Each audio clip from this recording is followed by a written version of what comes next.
جمهورية مصر العربية من القاهرة تقدم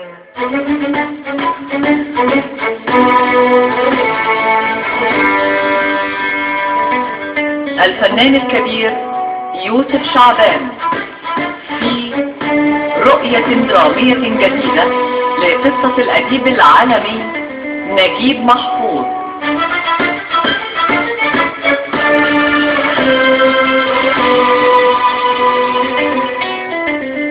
العريس النجم طارق لطفي،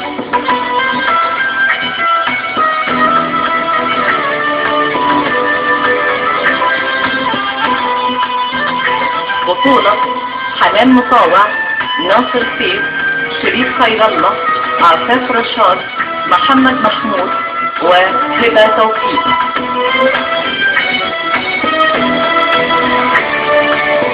ضيوف الشرف النجم احمد ماهر، ياسر فرج، صبحي خليل.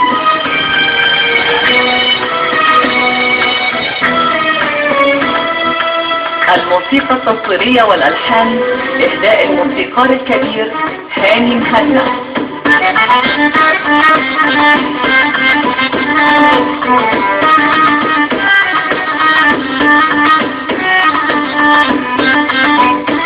المخرج المساعد مياد عثمان.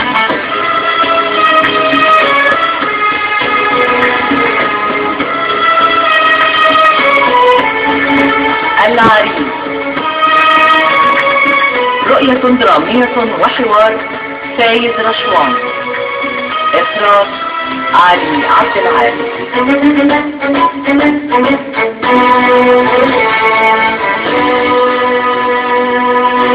لازم تضغط على الجرح وهو حي بدل ما يقفل على الميكروب ويموتك. اضغط على نفسك وارجع لبالك، اشغل بالك بمستقبلك، مستقبلك وبس. مستقبل ايه بس يا فؤاد؟ البلد بتغلي ومحدش عارف بكره ممكن يكون فيه ايه. ممكن اللي فوق يبقى تحت الرجلين واللي تحت يطلع فوق الكرسي. حلو. والمستقبل المظلم البلد ده ما يخليكش تحبط، بالعكس ده يخليك تتحمس اكتر وتبقى على اتم الاستعداد. لازم تحافظ على مكانك في الطابور يا باهر. هو فعلا بقى طابور يا اخي، وبلدنا بقت عامله زي الطابونه والشعب واقف، واللي بيعيش في الدور بقى بيوصل قبل اللي واقف في الدور.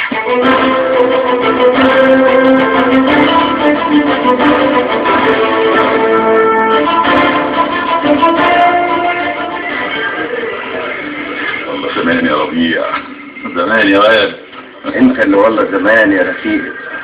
من قد ايه ما جمعتناش قعده حلوه بالشكل ده على قهوه وسط البلد. ايه ما وحشتكش ولو مره واحده؟ يا راجل فكر فيا مره واتصل بيا، او تيجي تقعد معانا هنا زي زمان. والله وحشني كمان الشاي والنعناع بتاعك. والله ده مش انا لوحدي بقى اللي بتهري شاي بالنعناع كل يوم. نسيت اعرفكم على بعض. ده باهر عز الدين. ما تكملش، دكتور باهر غني عن التعريف طبعا. انا متشكر جدا. هو يمكن دكتور باهر ما يفتكرنيش، لكن انا فاكراه كويس. كنا مع بعض في 6 ابريل 2008 في المظاهره اللي كانت قدام دار القضاء العام. كنت متقدمه المظاهره وبهتت وخدني الحماس لحد ما لقيت نفسي متحوطه ب2 مخبرين من بتوع امن الدوله. كده افتكرتك. الله يسامحك، بسبب خدت حته بوكس في وشي من المخبر اللي خلصتك من ايدي. انما ايه، بوكس معتبر لا يمكن انساه في حياتي. ودي بقى يا سيدي جيفارا. جيفارا اسم جميل جدا بكل صوت. هو انا الحقيقه اسمي تمارا، بس احنا بقى سميناها جيفارا. جيفارا دي تقدر تقول عليها هي دينامو الحركه بتاعتنا، هي اللي بتحدد اماكن وقفاتنا الاحتجاجيه ضد الممارسات الداخليه والنظام، وهي كمان ادمن صفحتنا على الفيسبوك، وهي اللي بتكتب لنا نص البيانات الصحفيه، وهي اللي بتكتب لنا الشعارات اللي بنقولها في الوقفات، وهي اللي بتتابع مع فريق المحامين اخبار اللي بيتم اعتقالهم من اعضاء الحركه وغيرهم. الله انا ملاحظ كده انها بتعمل كل حاجه ما عدا انه بيقبض عليها. يبقى انت بقى اللي بتبلغي امن الدوله، صح؟ والله يا باهر انت قعدتك حلوه وما تشبعش منها ابدا. انت زي ما انت يا باهر ما اتغيرتش خالص، كاريزما غير قابله للمقاومه. بس احنا بقى مش جايبينك هنا النهارده علشان نقضي وقت حلو على القهوه وبس، لا يا دكتور باهر، احنا بجد طمعانين في الاكتر من كده بكتير. انت عارف كويس ان انا ابن شرعي لفكرة الحركة ربيع. صحيح انا ما كنتش منتظم معاكم في الحضور خلال الكام سنة اللي فاتوا، لكن ده مش معناه احنا مقدرين حساسية موقفك، لكن خلاص أما الدولة بقى بتجسس علينا في قوة جنون، ما بقاش في شيء يستخبى، ولا بقى في شيء يستحق اننا نخاف منه ولا نعمله حساب. اللعب بيننا وبينهم بقى على المكشوف يا دكتور باسل. يعني تقدر تقول كده ان احنا معتبرينك خلية نايمة، ها؟ خلية نايمة في الحركة. لكن من النهارده بقى احنا طمعانين في اعلان انضمامك لينا بشكل عالمي ورسمي. المرحلة الجاية من العمل السوي محتاجة اننا ندعم الحركة بشخصيات لها سؤالها واسمها. الحركة بتشتغل في الشارع من كام سنة وبقى ليها وجود حقيقي خصوصا بين الشباب. لازم لها دلوقتي غطاء اعلامي من شخصيات معروفة ومشهورة زيك عشان نقدر اننا نواجه اشاعاتهم عن التمويل الخارجي. وانت بقى يا باهر هتكون واحد من اهم الشخصيات اللي احنا هنعتمد عليها في المرحلة اللي جاية.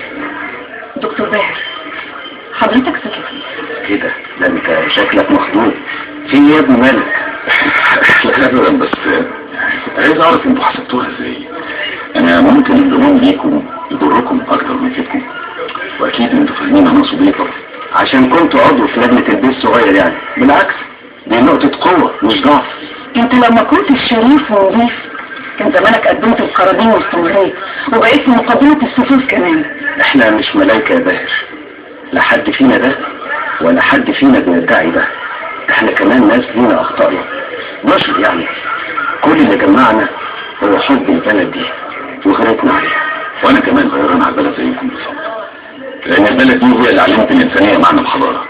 ما ينفعش نقف ساكتين ونفرهن على عصابة علي بابا وال40 حرامي اللي بتحتلها وخليتها بديل الامم وعايشة عالة على الانسانية. كل انتصاراتها بقت بتختزل في ماتش كورة. من حقنا يا اخي نعيش بكرامة، نشتغل في مهنة نظيفة، ناكل لقمة نظيفة، نركب مواصلة نظيفة. من حقنا حتى نسمع غنوة نظيفة، وكل ده مش هيحصل غير لما الغشاوة تنشال عن العيون والنهار يطلع.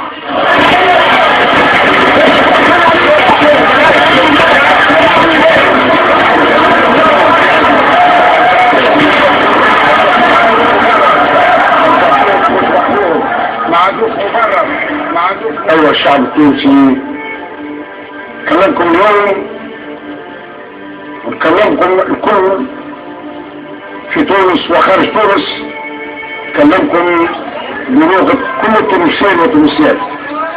كلامكم الآن لأن الوضع يفرض تغيير عميق. نعم تغيير عميق وشامل. وأنا فهمتكم، يا نعم أنا فهمتكم، فهمت الجميع، البطال والمحتاج والسياسي واللي طالب مزيد من الحريات. فهمتكم وفهمت الكل، لكن الأحداث التي جارية اليوم في بلادنا ما هيش بتاعنا. خطتكم أيها الشباب تونس تستثمرون وأن تقدم لنا تونس لا أرى نقدم لكم، لأننا هرمنا من أجل هذه اللحظة التاريخية. مش قلت لك شايف اللي بيحصل في تونس؟ شايف يا اخي مش مصدق. لا صدق يا حبيبي صدق. كيف كان المظاهرات دي بتحول انتفاضة حقيقية للشعب التونسي؟ انتفاضة ايه؟ هتتحول للثورة. يبقى انا كان معايا حق في اللي قلته لك قبل كده. واضح ان المنطقة كلها على صفيح ساخن، وممكن في ثانية اللي تحت يبقى فوق واللي فوق يبقى تحت، ومصر مش بعيدة. لا مش بعيدة طبعا. انت هتاكل الكلمتين بتوع مصر مش تونس. مصر وتونس و60,000 تونس في بعض كمان، واللي مش فاهم كده يبقى في حدود.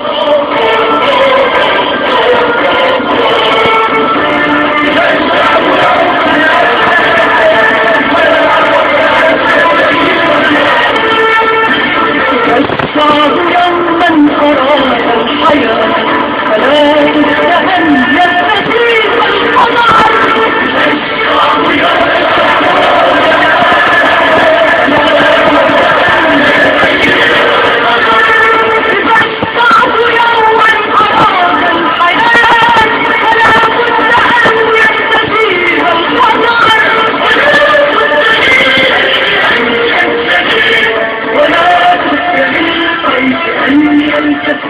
ما تخافش يا باشا، البلد ممسوكة كويس، دول شوية عيال ايوه بس الناس معاهم يا سيف، لو الشارع اتحرك ما بيرجعش غيره ومعاه الراس الكبيرة.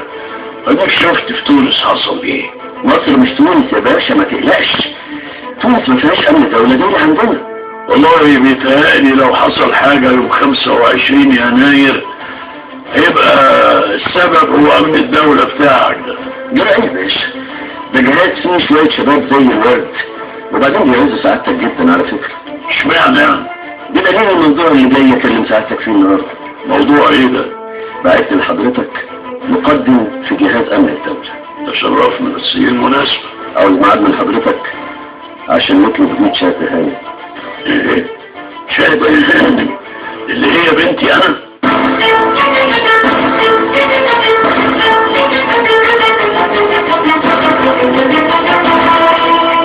وفاتك العادة طبعا يا عابد بيه، مش معقول ترفض عرض مغري زي ده.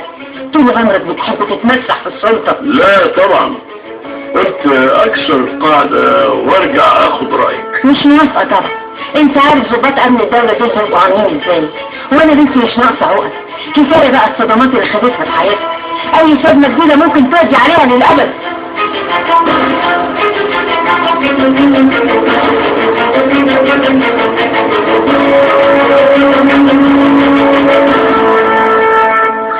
افهميني بس يا هاني. ده ايه يا سيف؟ هو ما قدرش يقنعني، بعتك ليه علشان يخليني اوافق ولا ايه؟ العفو يا هاني، العفو. انا اللي متطوع اشرح لحضرتك اللي يمكن عدد بيه فات عليه ظهورك. وانت مالك متحمس كده قوي للواد الظابط ده ليه؟ هو قريبك ولا صاحبك ولا حاجة؟ ولا تمشي تاخد منه عمولة على الجوازة دي؟ الله يسامحك يا هاني، الله يسامحك. ده انا افضل عدد بيه مغرقان يا فندم. المقدم عمرو حد تاني غير الصورة اللي انت رسمها في خيالك عن ضباط امن الدولة، ابن ناس. والده اللي هو رفعت ضابط مخابرات سابق، ووالدته مدام نوال وكيلة وزارة وعنده مجلس الشعب. يعني ولد متربي، وفوق كل ده شاري يا فندم. واللي شاري مشتريه هو يعشق. ايه؟ ما اظنش يا فندم.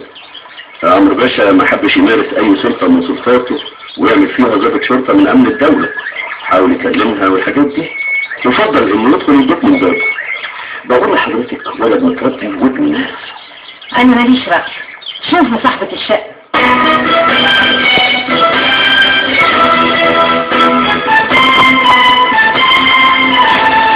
رؤية درامية جديدة لقصة الأديب العالمي نجيب محفوظ. العريس.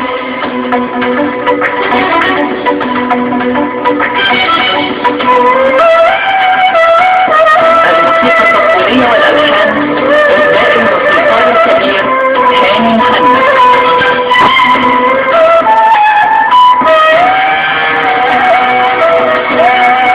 الهندسة الصوتية والمونتاج محمود صبري.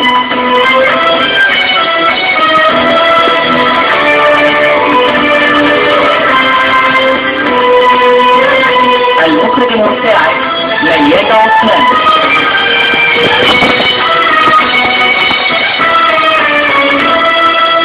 العريس.